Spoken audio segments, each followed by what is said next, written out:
Okay, Steve, we're live, so watch the language, okay? Is this a PG theater? It's not what I'm saying, but are you still getting set up though? No, I'm mostly there. I'm just gonna Okay. grab something to prop up the bags. I'll be right back. Okay. But before this video started, there was a lot of activity in this now completely empty room, and maybe more importantly, a lot of roaster noise. But welcome to Facsimile. I'm Ryan Brown, author of Dear Coffee Buyer and your host. I'm joined by Steve Ford. I promise he's in there somewhere. Hello, Steve. Hi. That's his voice, I can confirm. We're excited to cup some coffee with you. We've ground each of the 4 samples in bowls here in front of us.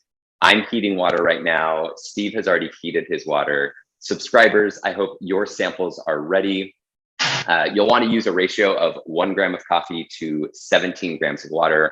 My cups have 11 grams of ground coffee, and I'll pour exactly 187 grams of water into each of them.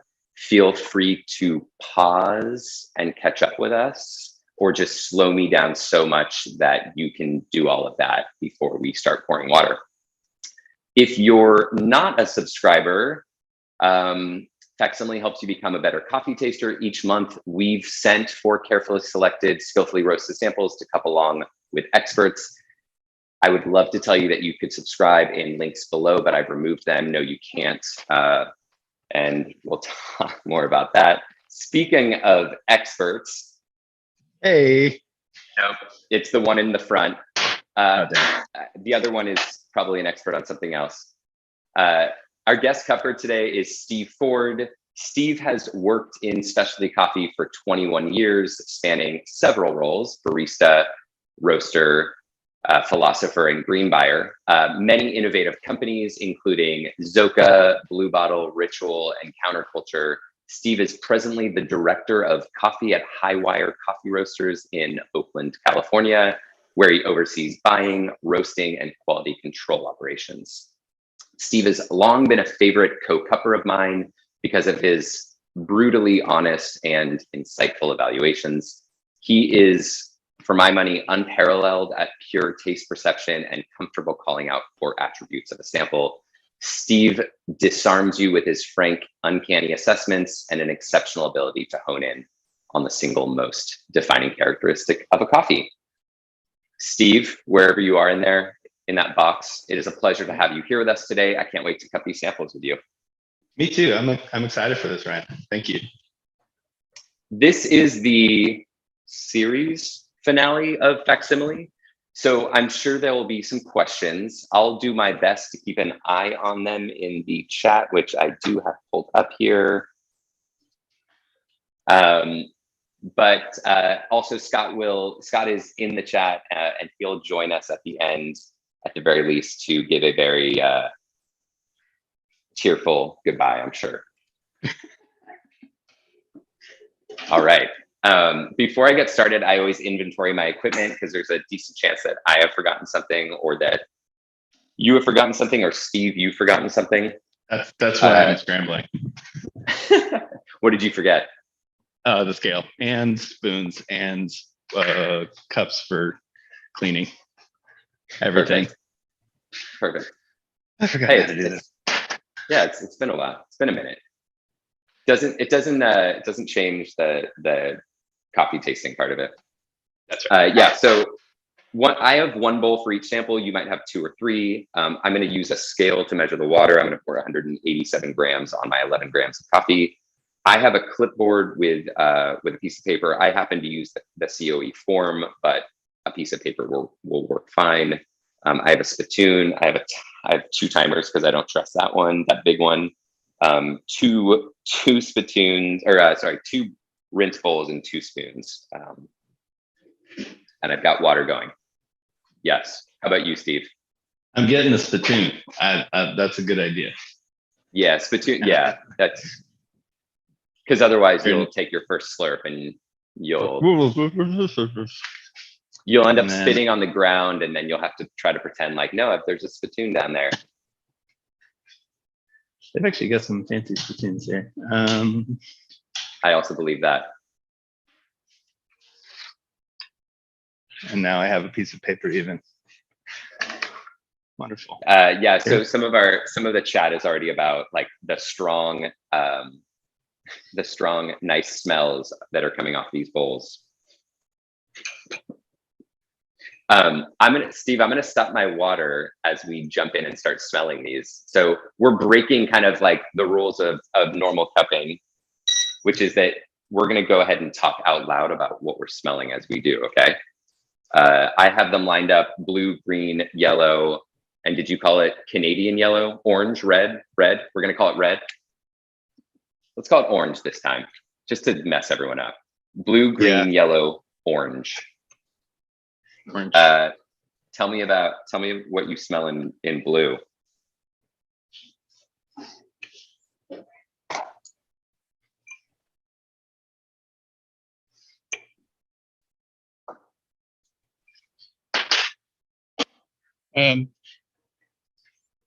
This to me doesn't have like a tremendous aromatic character that's distinct, other than it's very sweet. So on my form, typically, and I'm sure we'll get into this, when I'm cupping a coffee, especially one that I don't know anything about, I'm going to take pretty cautious approaches to it, because I don't want to bias myself in my own cupping form ahead of getting into actually the tasting of it. So in this case, what I would just do is put a plus minus and then maybe a sweet note. Yeah, okay. The aromatic. Yeah, I'm also getting kind of a candied nut sweetness, but it's not a strong nuttiness. It's more of that sweetness. I think you're on that. Do you feel the same way about green? Green has obviously got a lot of character to it. There's a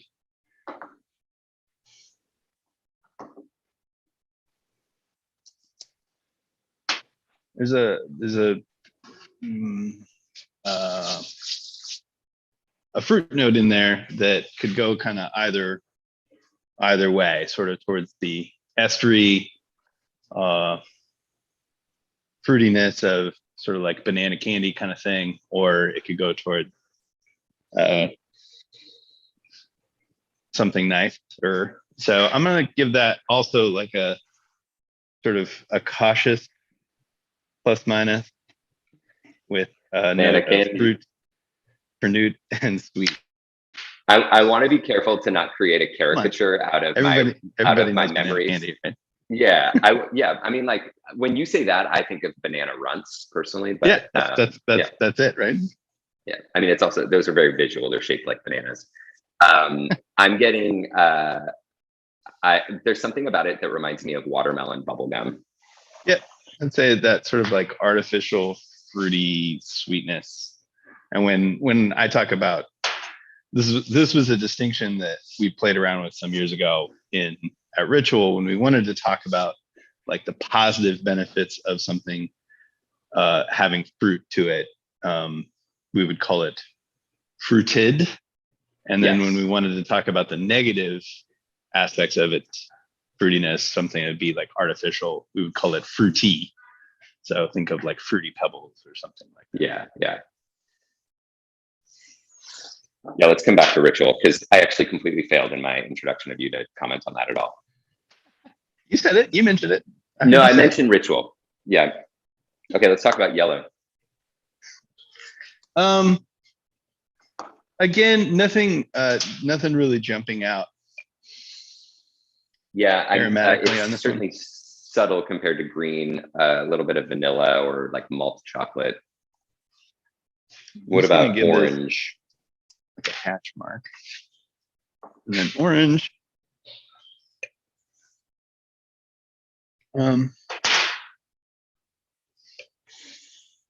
I noticed this while grinding this coffee that it seems like it was pretty dense and maybe a little lighter in the roast profile. And I feel like I'm, as compared to some of these other ones, I'm getting less of the like roasted characteristic and more of just like a plain chocolate, maybe even like a little bit of a graininess, Totally. which could just be from roast being slightly under compared to the rest. Yeah, I'm not, I'm not getting the roasting, but what I am getting is something kind of like a raw almond or something in kind of a nutted category. We'll see how that one develops as we pour. Are you ready to pour some water? I am. You are. Yeah. Okay. So I'm going to go ahead and hit some timers here. Yes. Pouring 187 grams on top of the 11 that I have in each of these bowls.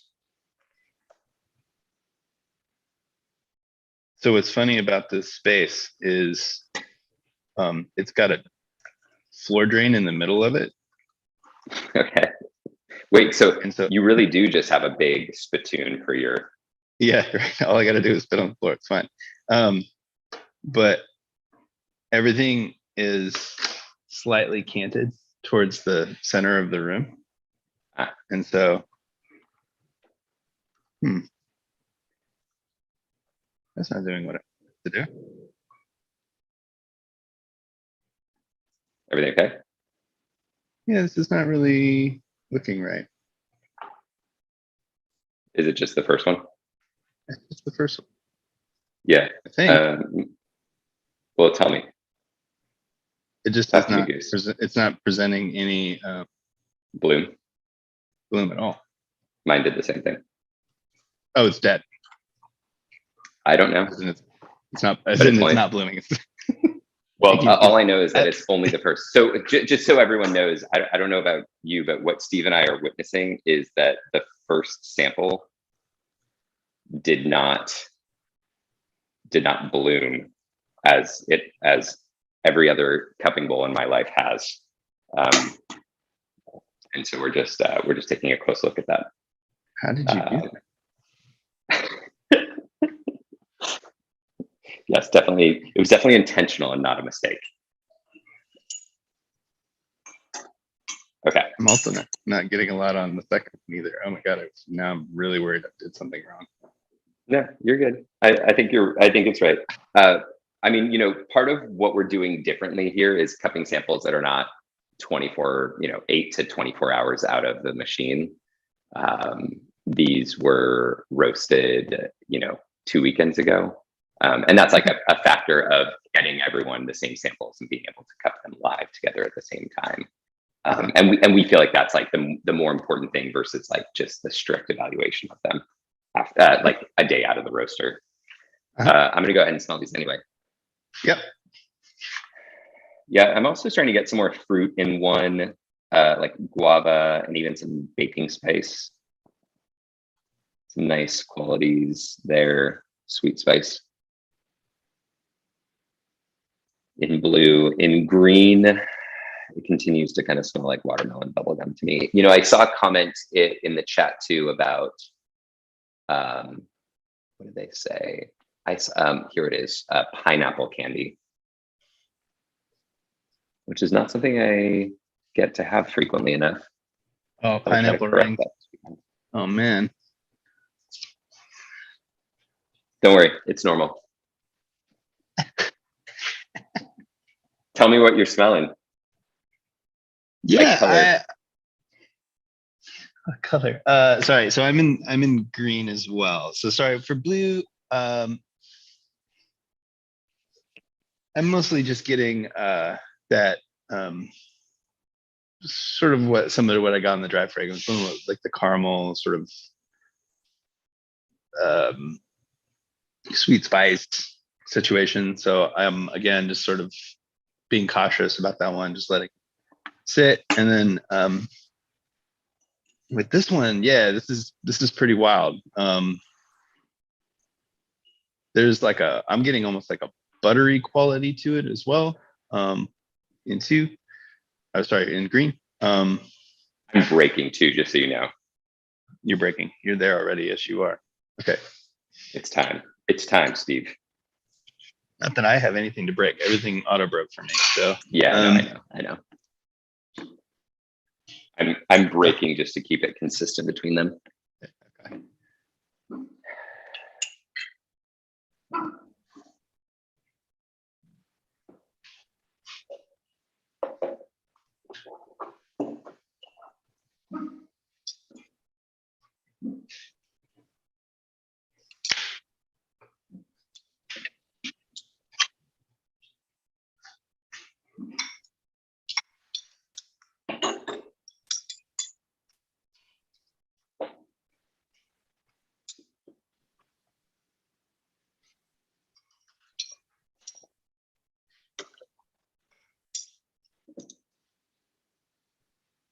Okay. How are you doing over there? I'm doing good. Okay, perfect. I don't really have a lot. I don't have anything to break, so I'm just kind of yeah. Let's going in just for talk it. about what you smell anyway. Yeah, I mean, honestly, the yellow and red also are just kind of mostly sweet on the aromatics at this point. And I will reserve too much judgment until we actually get into the tasting. Yeah. So blue, I talked about blue. I'm starting to get a little bit more fruit. I smelled something like guava, some sweet spice. Green in that break definitely went more towards kind of that banana candy. To me, it's oscillating right now between, like watermelon bubblegum and a banana runt. Yellow is in that break for me was a lot of sweet nut toffee, caramelized toffee, and orange is kind of doubling down on that almondness. There's kind of something date-y about it. I got some date. I got some sweet almond marzipan as well.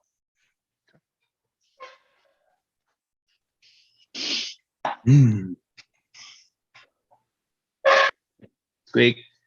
So Steve, are you walking away? I'm here. I know I'm here. Okay.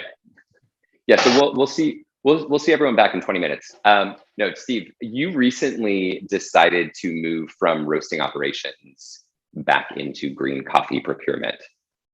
Why would you do that? Well, I should step back and say that a lot of it sort of coincides with the events in my life. So from 2010 to 2015, I followed Mr. Ryan Brown as coffee buyer for Ritual. And while I was there, I did some double duty as roastery manager and then also as the coffee buyer. So almost immediately after getting into the coffee buying side of the job, my wife got pregnant with our first child. And so I spent my first couple years of buying away from my newborn kid, and which was kind of tough on our family a little bit. And then it kind of finally got to a cadence where we're like, okay, like my travel schedule was reduced and I was home more and it was working. And then we got pregnant with my second child. And the first trip I took after my son was born, I was in Guatemala with a whole crew of people from Ritual. And I called home and everyone had the flu at home.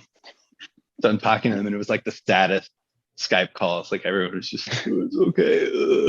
And meanwhile I'm like, oh, Miss I'm you, beer. Dad. Baristas. Yeah, it was great. So I recognized that that travel schedule was not really working with my role as being a dad. And then on top of that, I also recognized that I was probably standing in the way of somebody else who could give more time to that role. And so I came back from that trip, and our mutual friend Alan Newlent, who was a coworker at Ritual, but had moved on to Counterculture, let me know that they were Counterculture was opening a roastery in Emeryville, California, which is about 15 minutes away from my house, and that they needed somebody to come in and manage their production and roasting side, but that it would not be a coffee buying job. It would not be in the coffee department.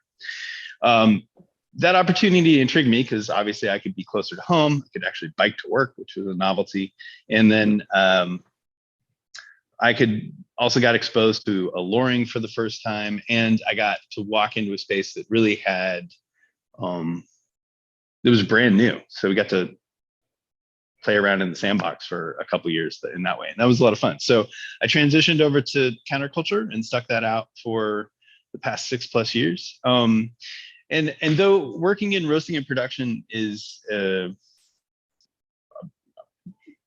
thing I am passionate about, I missed the coffee side. And as counterculture in Emeryville definitely got bigger and grew and everything, my responsibilities took me further and further away from like the experience of tasting coffees as they're coming in. I was dealing more with finished products and trying to get things out the door. So I had been talking to my wife, and my kids are now 10 and 7. So, you know, it's sort of a different space in my life. Time gone. And yeah. And I was speaking to my wife, and I was like, you know, I do really miss the coffee buying side. I miss that experience, being able to taste through a bunch of things that I've never tried before, and, you know, evaluate them, maybe even buy some of them. And it just so happened I hopped on and started looking, and this position was available. This is Highwire's first time that they're hiring for a director of coffee in their 10 years of existence. And it was a long, sort of drawn out interview process, but I came on just a few weeks ago. And so, yeah, my role here will be a lot of what I was doing at Counterculture and at Ritual. I'm managing the roastery and the production side of things here. But I will also be getting into sort of more of the coffee buying side and making selections, working with their outgoing coffee buyer, Eric Hashimoto, to sort of gracefully move into this role over time. Yeah. And so what was unstated that I was mentioning before was that Steve worked at Ritual and I worked at Ritual, and we overlapped considerably, and we got to work closely together. And something I'm passionate about is that you can't really taste by yourself. Tasting really happens with others. Cupping happens with others. And so, Steve, you stand out in my memory as someone who I enjoyed cupping with, because you tasted coffee in a very different way than me. And what I don't mean by that is you tasted things I didn't taste. I did taste them, and sometimes almost annoyingly so. What I mean is just your approach seemed completely different than my approach. I think I was looking at trying to describe an entire thing, and I felt like you could uniquely focus on really that, like, almost like this most succinct version of that coffee description. What is your thought process? What's your thought process as you evaluate a sample? Yeah, it has changed over time, and it kind of changes based on what I'm trying to do with that sample. So if I'm just cupping day lots of roasted coffee that I know are in-house, for the most part, I'm not going to spend a lot of time evaluating the nuances between two very similar batches of the same Colombian coffee roasted pretty much the same way for the specific profile. You know, a lot of those are like pass fail, like, is it in, is it out? When it gets into cupping lots where you're doing these samples for evaluation, you know, you do want to give a little more respect, a little more time, a little more patience to the aromatics, and then also into how the flavor is changing over time. But what I discovered is when we would do these tremendous flights of coffee, your ability to taste all of them with that same level of patience diminishes, right? So you have to kind of build up a methodology for yourself to be able to, like, say, like, I want to spend more time with this one. I'm good on this one. I don't need to taste this one again. I'm going to sort of move on down the line. And so as such, I would, in my note taking, be pretty generous, and usually in the beginning. But once I found something in a coffee that I really didn't like or didn't enjoy or didn't think I was really a standout compared to other things on the table. Generally, I will DQ it, and that could be through a flavor note or something like that, where I just am cueing myself that like that's not a thing that I'm going to come back to. And that allows me to sort of save my palate for other coffees that I do want to spend more time with. Because as especially I was thinking of tasting in Antigua, and you would go do these rounds of coffee with Luis Pedro and his team, and there would be 60, 70, 80 coffees on the table over the day. All of them are Antigua, Guatemala coffees. And a lot of them are just different day lots from different farms that we'd been working with. And so, depending on your mood, that's either the most amazing thing ever or like a nightmare, by the way. And it totally depends on your mood and your attitude. Right. And in that situation, generally you are cupping alone. Like as the buyer, I was the only person in that space cupping. So you kind of have to triage the quality as best you can. And I remember distinctly, like there was this coffee, I believe was from La Folie, one of the farms that Luis Pedro manages. Wonderful coffee, consistently delicious coffee. And I just was like, and I gave it, an 83, 84. It just seemed like it was benign. It was fine. It was whatever. The next day I came back and was cupping with Bjorner, and he cupped that same lot, and he's just like scoring it like 90 or something like that. And then like I'm tasting it, it's like, oh my gosh, it's like papaya and like sweet melon and like all this beautiful stuff in there. And it's like, why didn't I taste that yesterday? And it's just like, who knows? But that do you think you were fatigued? Is that your theory? I think who knows? Maybe there was something in that particular set of grounds. I maybe just needed a little more time to mellow out, especially when you're cupping coffee that's pretty fresh off harvest. The opportunity to taste the coffee at its particular best it's real scattershot. Like I trust everything about that team's ability to roast samples well. It's just sometimes they come through and sometimes they don't. It's so discouraging though. It makes me, every time I send notes to someone, I almost want to put an asterisk that reminds them that just like every time, just like boilerplate asterisk that's like reminder that I'm human, and maybe I wasn't like, maybe I was in a great mood or a bad mood that morning, and like no matter how much effort I go to make myself an unbiased judge at a cupping table, like I'm not. Like we're none of us actually can be. I go to great efforts to try to trick myself into being unbiased, but at the end of the day, here I am, like I'm still biased. So I'm gonna run away for just a minute and go grab a different cupping spoon. I'll be right back. Hey, preferential tools are really important. Can you still hear me? I can. Can you still hear me? Yeah. When you, how do you take notes when you're cupping? Like, what do you write? Yeah. Here we go. So as I'm going through cuppings, I'm generally trying to give things, again, it's a lot about how many coffees do you have on the table, how much time do you have to spend with it. So in this case, we're only doing 4 coffees. I'm just worried these guys are cooling down a little fast. So yeah. Is your office pretty cool? I am in a big empty warehouse. Okay. Yeah, I can start. There are people actually chanting for us to start cupping right now, but I agree. I believe palate fatigue is a real thing, and so I give preference to the cooler cups more than the warmer cups.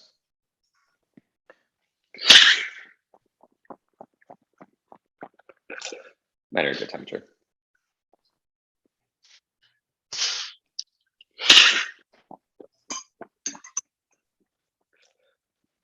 So, Steve, as much as possible, just think aloud as you're evaluating these, and tell us what you're writing as a answer. So in this first one, it's a little bit about the mouthfeel, which is pretty dry to me.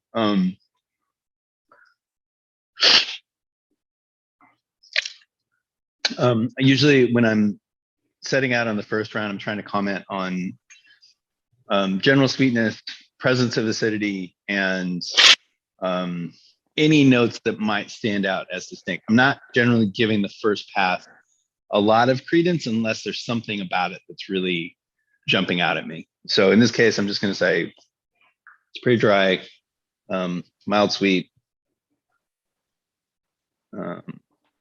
clean. Yeah. Okay. When does scoring come into it for you? Like, will you give preliminary scores, or will you wait until the end to finalize the score, or to give a score? What are you tasting over there, Steve? Steve is? Can you put that into words? What you're tasting in green? No, but you pulled a me and named out that watermelon candy early on, and now that's kind of all I can taste. Well, to be honest with you, some people break the rules and they'll text me with a picture of the bag. And I know I'm like talking about someone in particular, our mutual friend, Tony Tonks, previous Facsimile guest. And he texted me a photo of the bag and was like, watermelon.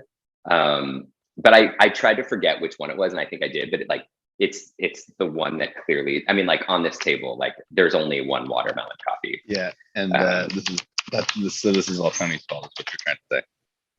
The moral of this story is, do not give Tony Konechny your phone number unless you want him to make you an unbiased cupper. So I would say I'm with green. you on the watermelon coffee. Watermelon candy is what I meant to say. Watermelon candy. I'm still getting like a real buttery note in there. Like butterscotchy kind of note too in this cup. So that interestingly translates from the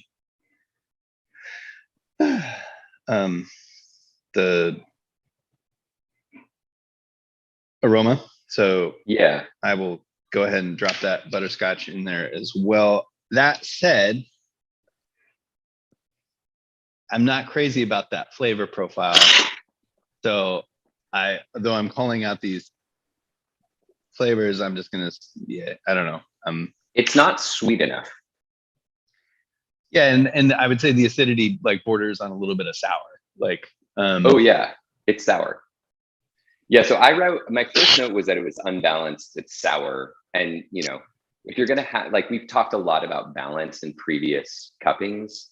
If you have a lot of acidity, you need a lot of sweetness to balance it out. If you don't have that, then you have just a sour coffee. Good.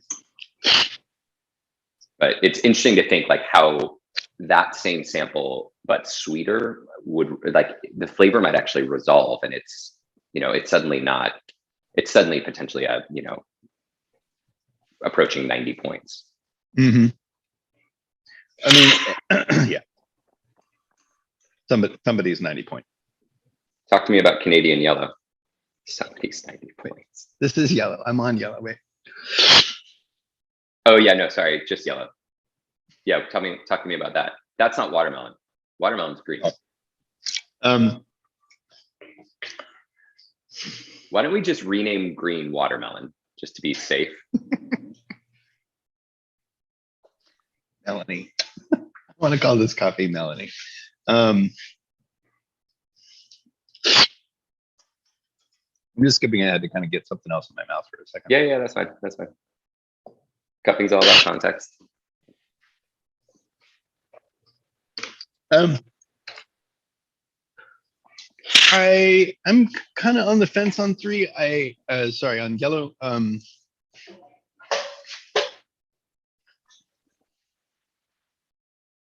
There's some sweetness to it that I enjoy. It's got like a good quality in the general sort of mouthfeel and like presence of the coffee. I'd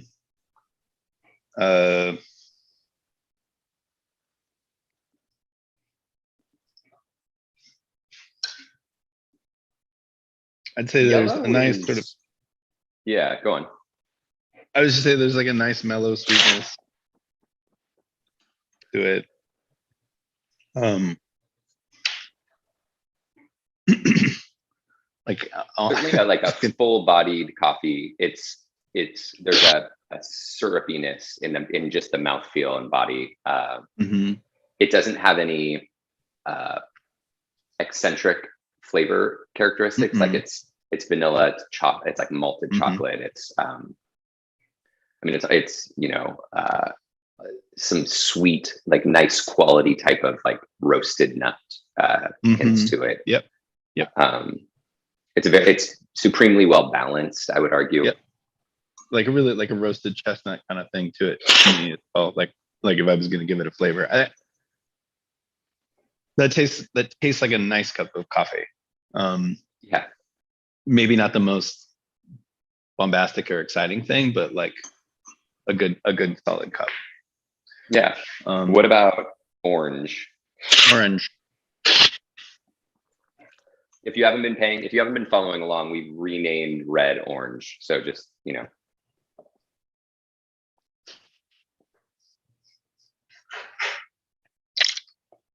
To me, this coffee comes off as being a little more dry. I am tasting what I would associate with a little bit of underdevelopment in the roast, like a tannic quality in the mouthfeel. So I would say there's certainly a lot of dry. Yeah, there's certainly a lot of like nut going on in it, like almond, even walnut, some dark chocolate. It's certainly like a different type of like I would generally say I'm not getting much in the way of fruit from this fourth coffee, or even hinting at fruit. Yeah. No.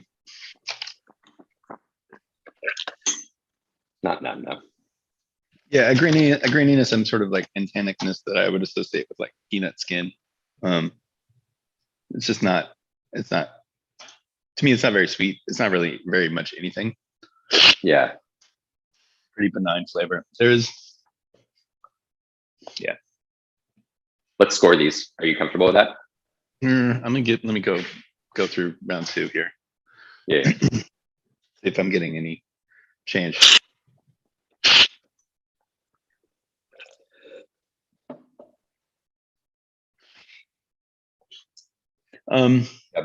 Blue is starting to present more fruit as it cools. Yeah, I would say that's true. I think it also has a pretty dry finish to me, but I'm getting a little more like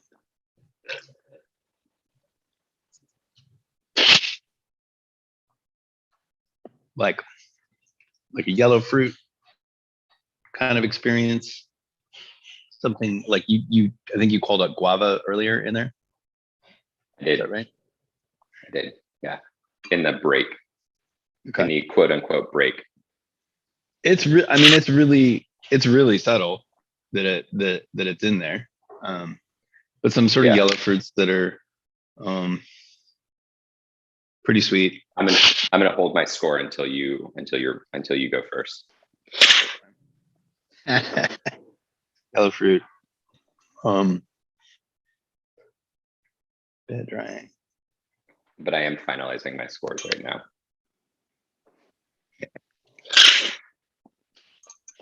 Oh God.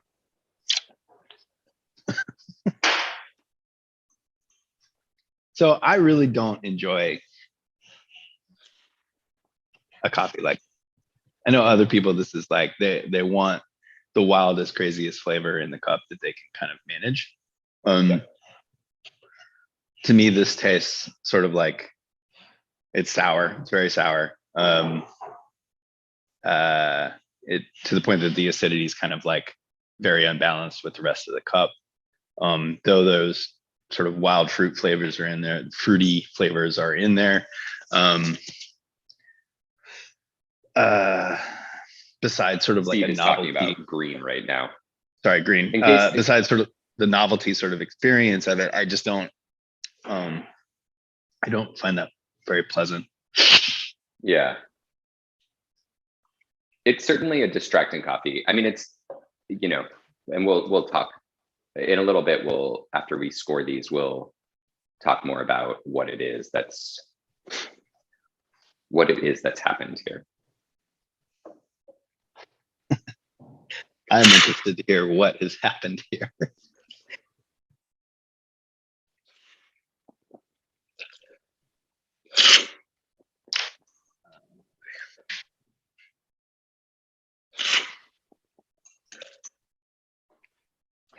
I get so much more out of the coffees as they cool, in terms of feeling like I really have a good handle on what is happening in each cup.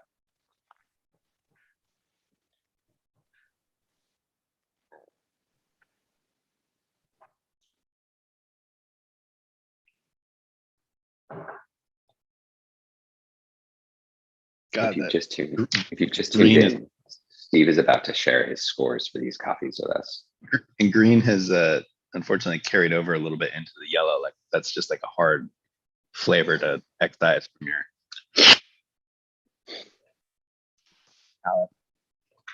That was another way in which you and I cupped very differently. For me, if I tasted something that was extreme in one way, I felt like the next thing I tasted in some ways was always going to be the opposite of it. But for you, a flavor kind of carried into the next one.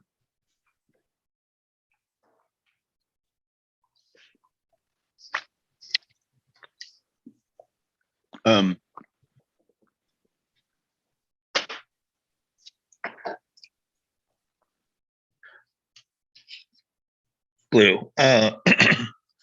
Coming back to it, sort of drinking a little bit more of it rather than cupping it. I have a tendency when I feel sort of ambiguous about a coffee, to put my spoon down and actually, especially if I can do this alone, pre-COVID times, pick up coffees and sort of drink a little bit more than I would get out of like a cupping bowl experience. Aspirating has its purpose, which is, obviously to give you a lot more of the sort of aromatic presence of the coffee and sort of bring your greater olfactory into the experience. But I don't drink coffee like that, and I want to be able to taste the coffee as best I can to get as close to my normal coffee drinking experience. So yeah.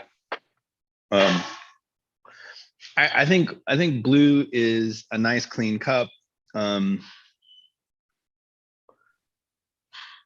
There's nothing about it that's like jumping off the table for me. I think it's sweet coffee. It's nice. I would, this is to me like an 85.5 would probably be in the range that I would put it in.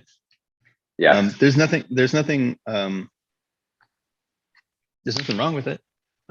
There's like I said, it is a very clean cup. It could use for like a little more character on its own.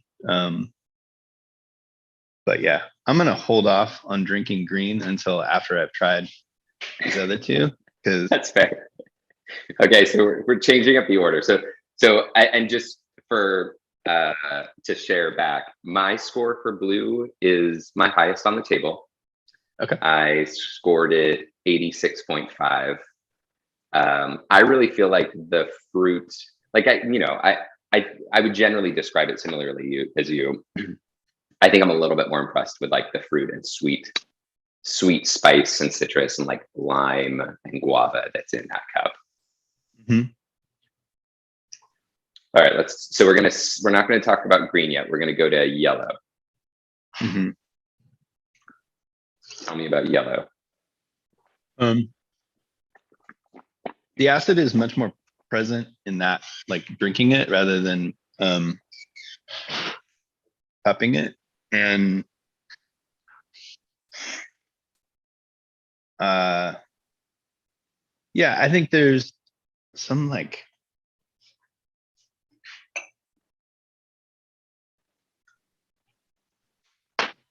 it's still a very bodied coffee, and I like the sort of the feel in the mouth, but the acidity is like kind of bouncing all over the place. And that I don't like it as much as I was assuming that as I was drinking it, it was going to be better. But to me, actually, this doesn't taste that great. The sort of total flavor presence is not that great. So I would knock this down a little bit. I would probably put it into the 84 or 5 kind of range. Full disclosure, I have not had to score coffee in many years, so I am fully out of calibration with even probably myself with respect to scoring coffees appropriately. I've been trying to like do it a little bit more since I've been here. Steve, this is actually a wide scale intervention to get you back up to speed faster. It says there's no audience. I just want to be very clear about that. That's a really,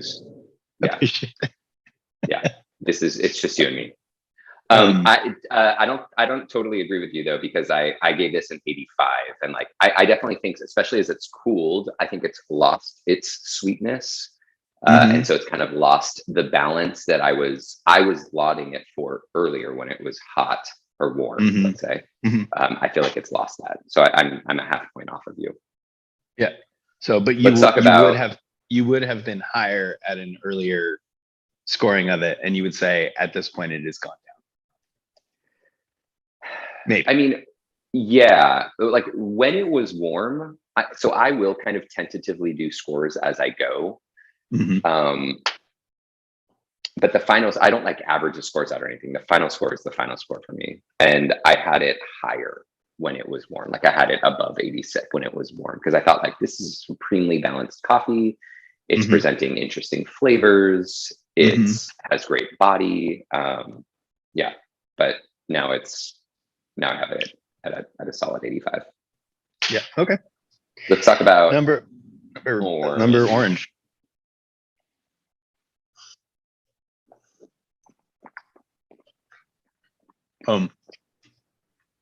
Yeah,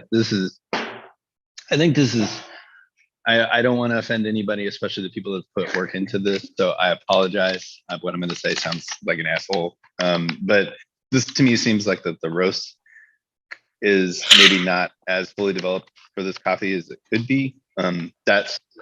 So to that point, I just don't feel like I can really give it a fair evaluation. If I was cupping this and I had sample roasted this, I would give it another try at this point. Like if I was doing this coffee for evaluation, I would say to me, I didn't give this coffee its best chances. I would probably roast it again. I'm obviously not going to let you off that easily. So pretend like we just did a second roast and we're sure that it tastes exactly like this the second time. Oh, well then I would say I really don't like this coffee. Dear God, what's behind you? Rattle beat. I brought that chair over. I didn't realize it was so loud. And Steve, you won't offend any. I mean, I can't promise you won't offend anyone, but part of what we're doing here is like evaluating me. So just I mean, don't go out. Like, don't tell anyone that they ruined your day. Maybe. This coffee. Oh yeah. This coffee's super dry. Has a very drying quality on the palate. Again, I would stick to that sort of peanut skin kind of flavor flavor note that I mentioned earlier. Just pretty generic flavor. These coffees are hard for me to score because I don't like it. So I'm not going to give it a positive score, but there's nothing especially wrong with it other than it just is not delicious to me. So yeah. And what you're pointing out is a lot of times as a buyer, you don't really need to know the difference between an 82 and an 83 or an 83 and an 84 even, because you're just not going to buy it. Right. Yeah. And that's something I feel like that you and I worked on a lot, especially in those early days, cupping through a lot of those like Virmax samples. I was thinking of, because we would have a set of scores to reference off of, and we would be cupping our own and giving our own scores, and then we go back and evaluate against other people's scores that had already been put in. And what was nice about that is that you could be like, all right, somebody else previously cupped this, they sent it to us thinking it was going to be this kind of thing.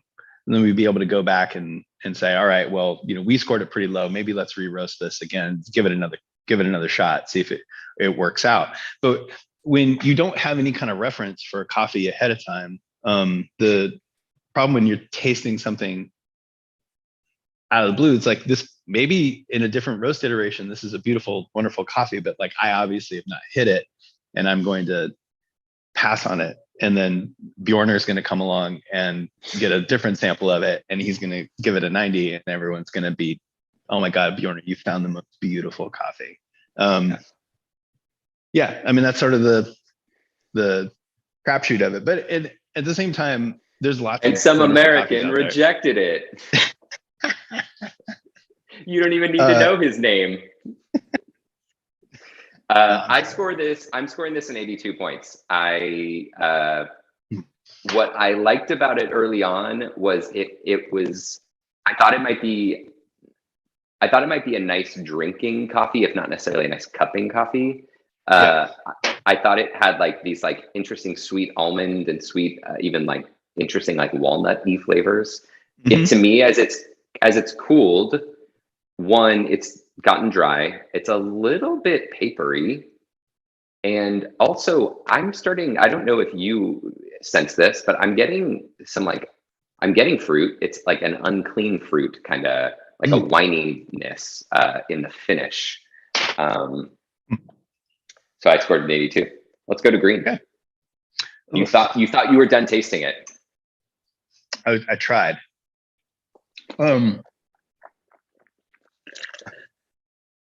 It's certainly like stayed consistent now, as it's like I will say this about it: hot to cold, it's been a consistent coffee. I can't say that about any of the other coffees on this table. Okay, yeah. I mean, yeah. It's still very loud. Honestly, the acidity is of an intensity that, like, I find this really unpleasant in such a way that, like, I think it's like the acidity is like I can like feel it in my teeth. It's just really, I really don't like this coffee. Yeah. But somebody else, I recognize that has qualities to it that somebody else is going to be super excited about that wild fruit that's in there, and that that's going to be, the selling point of what this coffee could taste like. But to me, that's not. I don't know. That's just sort of gimmickry or something like that. I don't really know what's going on with this. Well, so if the bag that it's being sold in says experimental, then you're good. You're safe. It just has to say experimental processing. Yeah. I'm scoring this in 84. Now, and I've kind of already talked about why. I generally think it's an unbalanced coffee. I don't think it has the sweetness to hold up that sour quality. I think you add sweetness, like if you could add sweetness to this sample, I actually think that the loudness of the watermelon bubblegum / banana runt suddenly becomes potentially quite candy-like and positive. I mean, who doesn't like fruit candy? If you don't like fruit candy, get out of here. You made your name for yourself.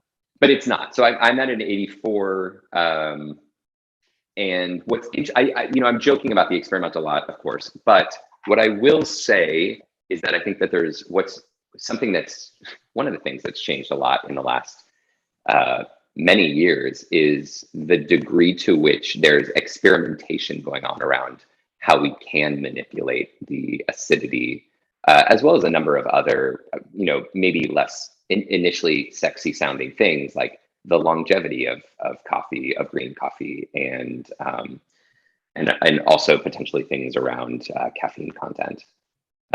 Speaking of which, you've been in coffee for 20 years now. What's changed?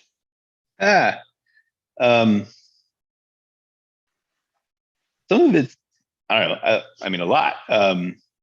Obviously, the transparency movement that we've experienced in, say, even like the last, 15 years, and where there's more connectivity between a average roaster and a coffee producer. I feel like that's a super positive thing. I think maybe the downside of that is that with all this greater connectivity, we've sort of lost any sort of center around what quality is, which is fine. I think, you know, you can go spin out and do some crazy wild experimentation with processing or even, you know, finding a particular variety that has an odd flavor to it. But whether or not that sort of qualifies as something that will have a classic qualities to it, is a thing. So I would say it's cool. Like, we have reached this new era where, you know, everyone has access to a lot of information, almost to the point that we will confuse ourselves with all of the data points that we could be hitting on. But then there's also this tendency to like go back and punish the past with that information, right? And I don't know, like I guess the one thing I can sort of add is thinking about like 20 years of time. Like, when I was first at Zoka, it was the first time I tried a coffee from Yemen, and I remember tasting it, and it was so unlike anything else that was kept in these large glass jars in the sun of the cafe, you know? Yeah. But the flavor was really interesting. And I remember that sort of driving a whole buzz amongst the people that were working at the cafe at that time. And moving on to when I started working at Echo Cafe, there were a lot of interesting coffees that filtered through that space because the owner of the business, Andrew Barnett, was involved in a lot of coffee competition judging. And so we saw a lot of interesting coffees come into that space from through Cup of Excellence and through other quality competitions that he was involved in. And it really opened my eyes to like the diversity of flavors that were out there, even when you taste like 20 samples from Nicaragua. Like, that was kind of like a new experience for me. So that, like, opening up an exploration of a region and not just looking at like a country type of coffee was cool. And then we think about like Misty Valley, right? Like, everyone who is in coffee at that particular time can remember their Misty Valley moments, right? And then, but even if you didn't drink it, if you just walked into a cafe serving it, you've experienced it. Steve and I are describing a kind of an over-the-top fruit bomb Ethiopia moment in the late 2000s. Yeah, I want to say it was like 2006, 7, 8, somewhere in there. Yeah. Different time. And but everyone carried that coffee, and it was generally pretty good everywhere you went. And but I wonder if I like went back in my current iteration and was able to go back in time and taste that coffee, if I would think it is a wildly nasty fermenty natural, or if it was something that I actually enjoy. Because I think subsequent to that, we've tasted different versions of Misty Valley from different countries or whatever, and our expectations of what coffee could taste like. I don't know. That thing came up. Yeah, we lost your thing. You know, Steve, while you work that out, I'm gonna share what each of these samples are. Okay, I'm listening. Okay, so blue, Aricha, heirloom varieties grown between 1,900 and 2,100 meters above sea level by 650 producers around Cherab na Betesebu, Aricha's washing station near Yirgacheffe in the Gedeo Zone, Ethiopia. This was imported by Royal. That is a coffee that Highwire carries. All right, there we go. Green. Green is Alida anaerobic inoculation. So this is Katwai, grown between 1,600 and 2,000, a little bit over 2,000 meters above sea level, carefully processed by Wilfred Lamastus and family at Alida Estate in the Volcan Baru National Park in Panama. This lot is processed by holding the coffee fruit in an oxygen-free tank for 6 days, wherein the fruit releases concentrated juices before slowly drying on beds for more than 30 days. Imported by Collaborative Coffee. I'm actually going to skip yellow for just a second, just to do a little comparison. So red, El Paseo, Castillo variety grown 1,900 meters above sea level and anaerobically washed by Uber Castillo on his 5-hectare farm in Boisaco, Nariño, Colombia. Hector strictly controls fermentation and drying times and temperatures.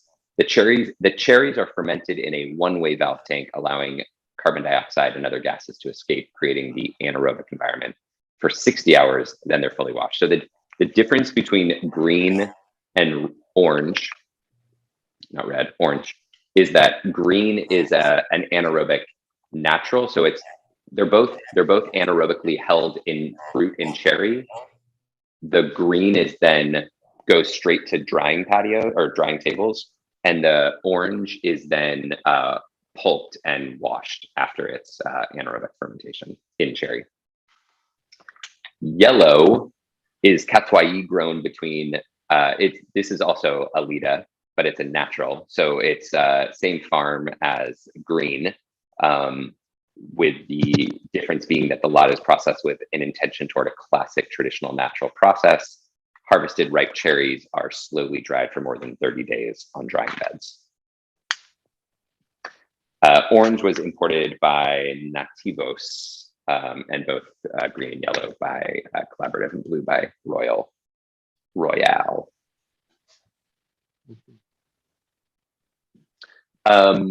What do you think will be the difference between young coffee professional Steve and wiser coffee professional Steve?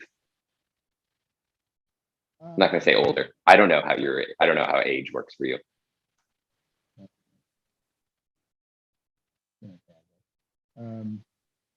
Your audio is not. Did they die? I don't know. I can hear you.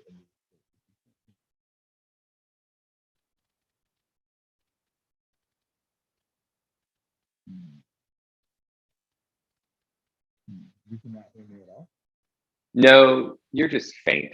So maybe you'll just have to like scream for the rest of the interview. When you do, like one of them is working. It seems like one of them is working or something. Yes. No. No. Can you? I think that maybe the microphone on your device is also blocked, and so it's trying to go through your device, I think. No. Well, that could cut this. That could curtail this really quickly. I'm gonna bring Scott Rayo on. So Scott, that's my warning that I'm gonna admit you.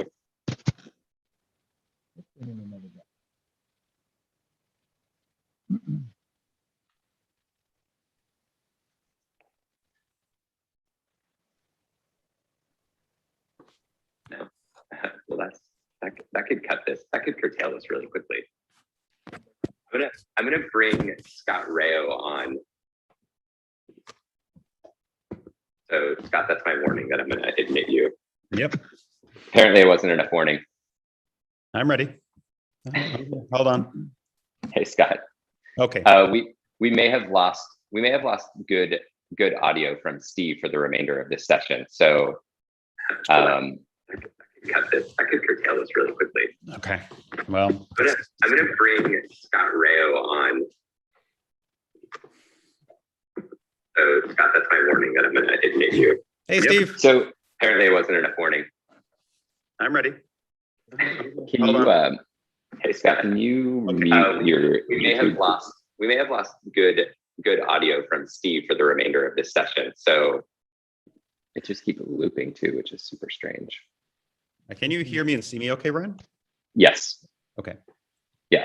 And now I can no longer hear the video, which is great. So Scott, Steve, can we hear you? Can you hear me? Barely. It's not good. Maybe it's the AirPods. Maybe it's the maybe he It's could do weird it.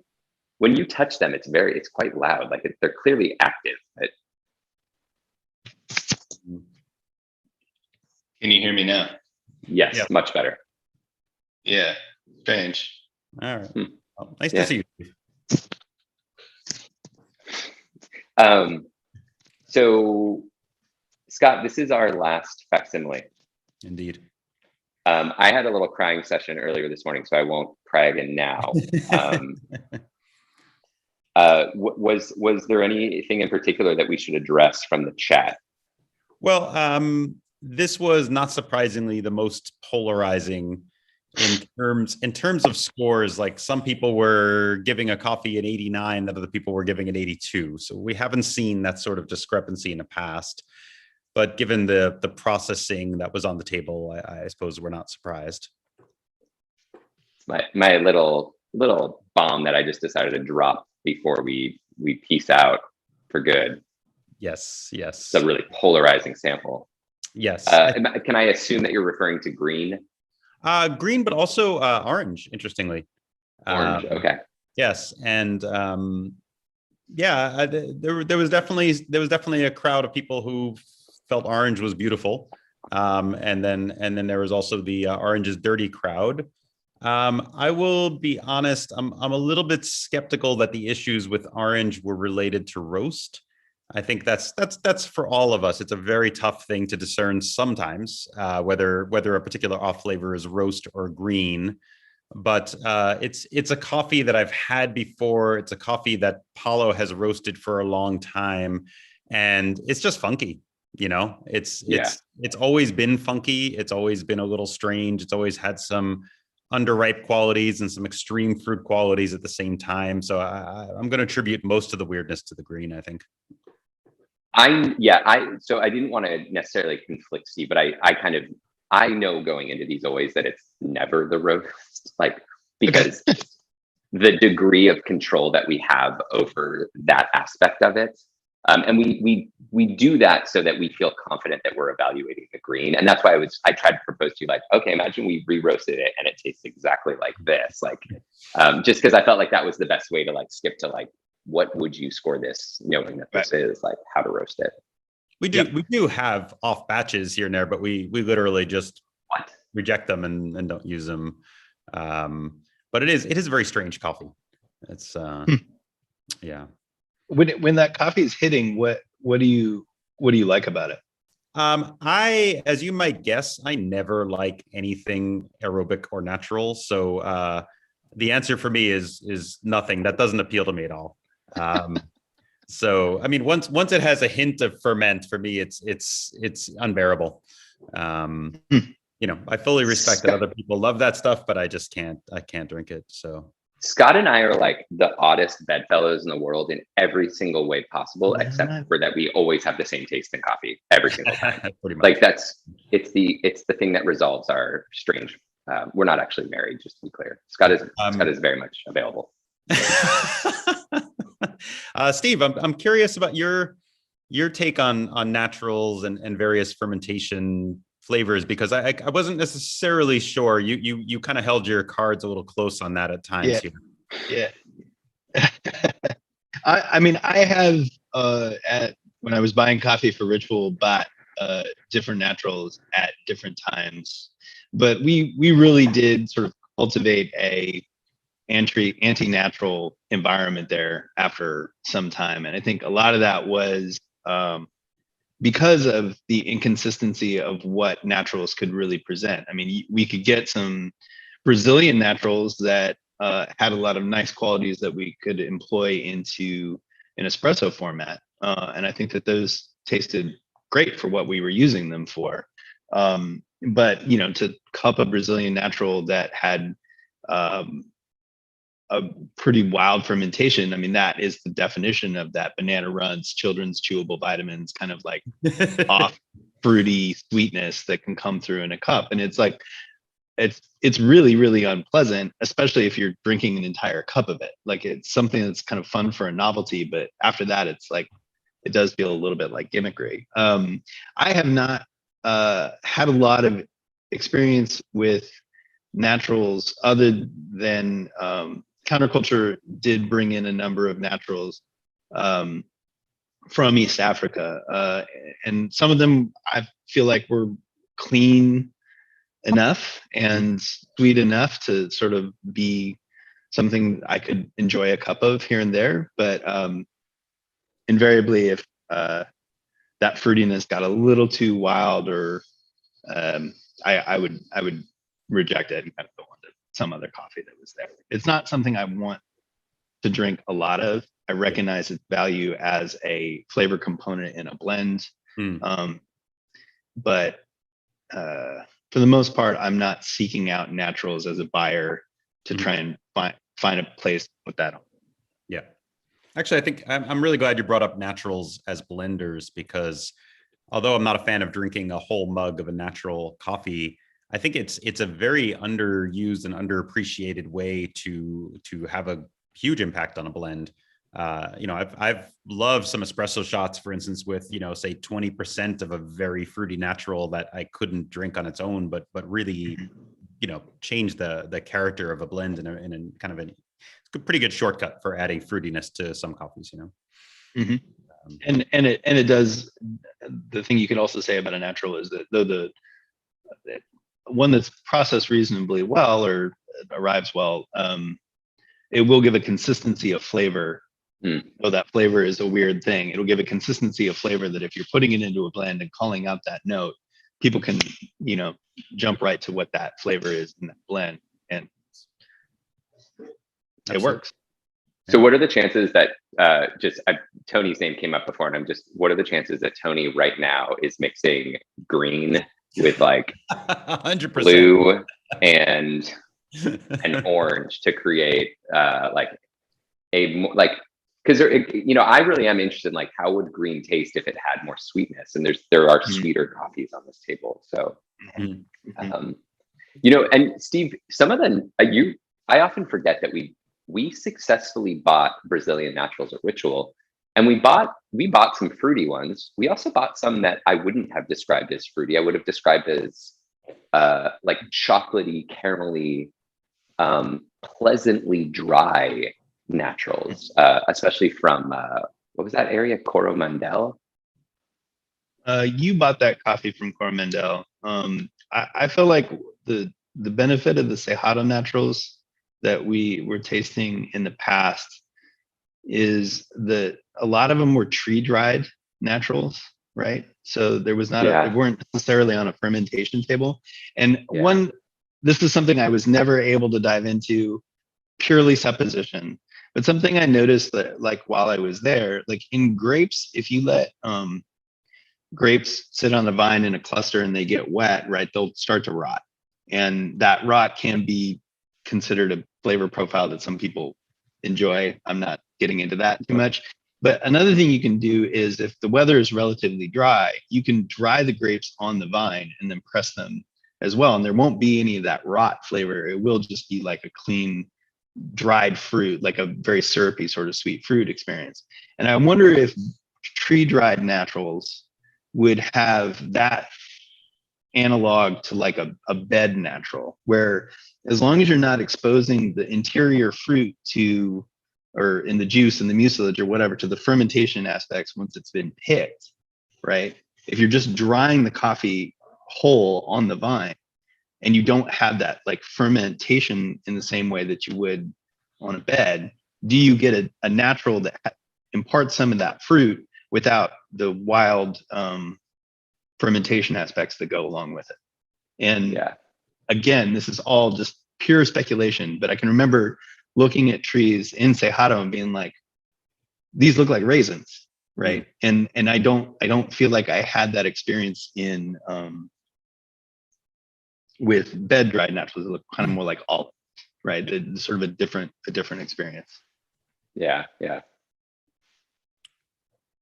Steve, there's a couple questions I ask every guest on this show. Sorry, go on.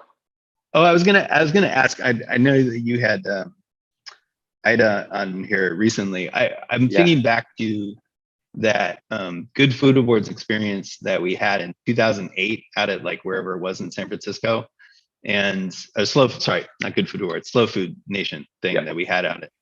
And Peter Giuliano brought a coffee from Counterculture at that time that was a tree dried natural from Kilimanjaro, probably. Yeah, and they called it like a PASIS method.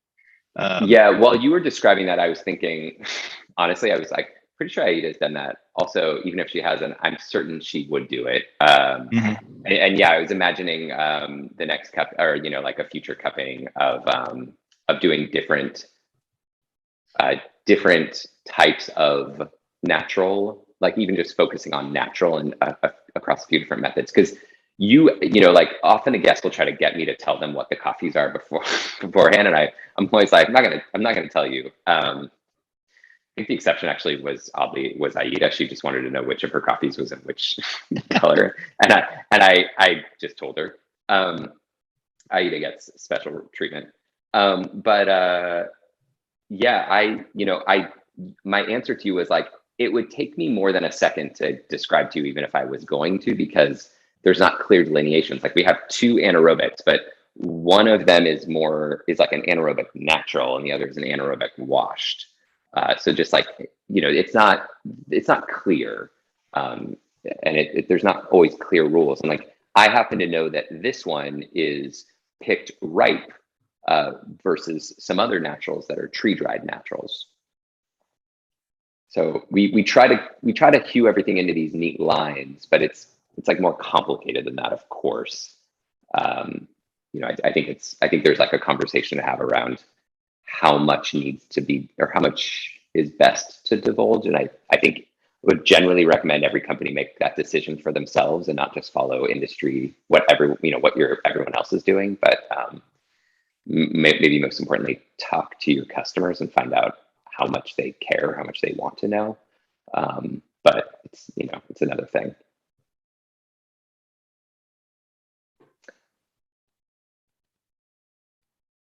Steve. Yo, I'm here. What would you recommend to people who want to improve their cupping skills? Don't recommend Facsimile.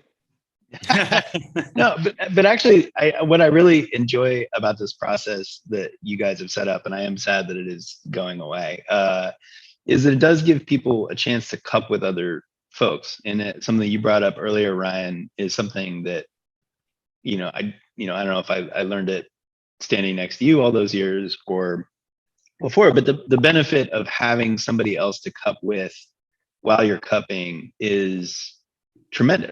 There's a lot of mythology around one person being able to go in and like taste through and taste unique things in a cup that no one else could find. And I actually find that pretty useless, because for the most part, we're not selling coffee just to ourselves. We're selling coffee to a consuming public. So we need to figure out a way to find coffees that are.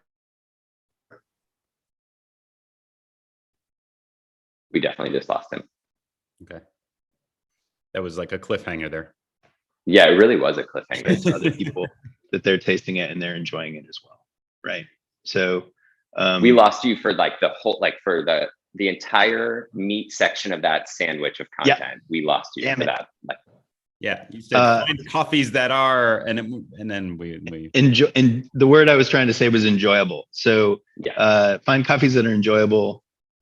Be able to express that enjoyment in words, and then hopefully translate that experience into repeatable roasting and selling of that coffee. And if you're a person that enjoys wild, crazy fruit flavors, and you want to put that on your menu, and you can talk about how much you enjoy it, and you find a clientele that also totally loves wild, crazy fruit flavors, like, good on you. That's awesome. But that's not necessarily where I'm at, and it's not necessarily, I'm not going to be able to talk about that in a positive way towards the customer base. And this is where you will get, buyers having sort of unique, nuanced flavor appreciation that hopefully is represented in their menus. But yeah, I mean, that part's a little bit tricky. Are you still getting me? Can you hear me? Okay. Yeah. Okay. Sorry, we're with you. Yeah, Um, I'll because this is our last session too, I'll add my own bit on this, which is taste as often as possible with other people and communicate about it. And it doesn't always have to be coffee, it can be anything.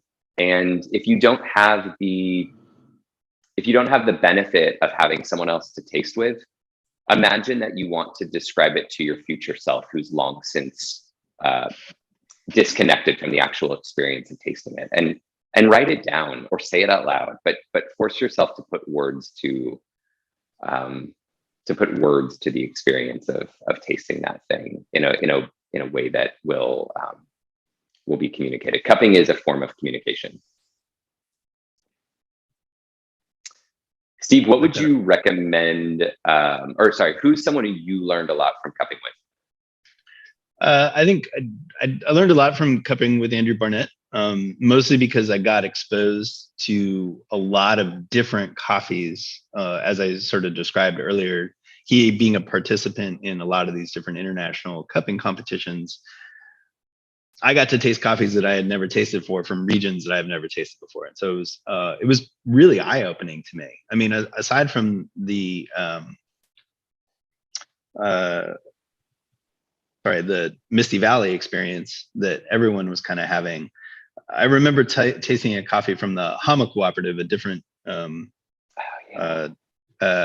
coffee from sort of the Kocheri region of around Yirgacheffe. That he ended up buying a couple bags of it, and that as a natural, totally just was a very different experience than anything else I'd ever had at that point. And so Andrew had a incredible discipline around cupping, and I think understood flavor and could talk about flavor in a way that I had not previously been around, interacted with. And so again, cupping along with him, being able to dialogue around a lot of those flavors, I think was really valuable. And then I think also just that moment in coffee, we had a lot of new people entering into the coffee buying field, or like select coffee buying field, and everyone was talking about flavors, and that was really, really exciting. So it's like it was less about like an individual per se. Barnett, much respect. But I think like even when I came down to Ritual and started cupping with the team down there, even when they were buying coffee from Stumptown, I think we were getting lots in from Stumptown that had particular notes on them. And then we were actually talking about flavor notes in a coffee. And that felt very new at that moment. And then I think as we took that experience and made it our own in our own cupping labs with our own roasting, that also felt very meaningful, and like built up a lot of confidence around taking a position, calling something out as a green Jolly Rancher, I think, which you did famously, which caused a lot of controversy at the time. So yeah, to anyone who is tasting anything for the first time or getting into tasting for the first time, I think just like building up your confidence around using language to convey experience is critical part of it. And I have not seen anything unique in any cupper in all the time. It is just about building up your sort of understanding and vocabulary around coffee, and then sticking to it over time, I guess. Yeah. Steve, you're working now with the person who really initially turned me on to cupping, Rich Avella. Like you're now coworkers. To me, he is like a forever legend for me, because I went into coffee with the intention of just a job that I didn't have to think about. Certainly, I did not imagine working in coffee for 20 plus years. But then he showed up and cupped with me, and it just like blew my mind. And this would have been in 1999. So I'm obviously like very jealous of you for getting to work so closely with him. He's definitely someone who, I mean, to this day, like kind of, I remember those cuppings, and I just remember the passion that he had, and just his very, and this is, mind you, this is with Pete's coffee. It was like darkly roasted coffee, but just a reminder that because cupping is all contextual, it's all comparative, even in a table of dark roast, like you will find differences in the way that the samples are, like the underlying green coffee. Wonderful. Scott, anything else? No, just want to say thank you to you, Steve, for joining us. And thanks, Ryan, for all the hard work and the excellent hosting. I know that a lot of people are sad we're stopping, and people are pretty grateful for your expertise. Yeah, I mean, thank you. I want to add to that. Thank you to all of you for your support, for giving us a chance, for your great feedback and questions and comments. It's really inspiring for me, and I really enjoyed the opportunity. I also want to thank our guests, Scott, yourself, as well as Gabby, Charles, Petra, Gwilym, Zakia, Tony. Tony, I know you're out there. Aida. And I was a little bit reluctant, but I'm going to go ahead and say thanks to Steve as well. A very special thank you to Paolo at Regalia. Paolo, what am I trying to say? I just went to great efforts to prepare these samples for us each month. Expert roasting, and a whole host of other things to fulfill them, get them in these beautiful bags, and get them to you in a good state. I highly recommend that if you're looking for some extra coffee in your kitchen, that you check out Regalia. And Scott, thanks so much for making this wild dream a reality. And I also, there are several comments in the YouTube chat that it seems like you have a stable internet connection today. Yes. So that was amazing. Thank you for that. Yeah. Perfect. And it might sound weird, but send us your feedback, send us your comments, send us your questions. Yeah, we're not doing this anymore, but it is a fun learning experience all the same to hear what you think about things. I think there was a number of issues today, but I appreciate you all hanging in with us there. So thanks so much. And thanks again, Steve. Thanks, Ryan. Thanks, Scott. That was fun. Take care. Thanks, Ryan.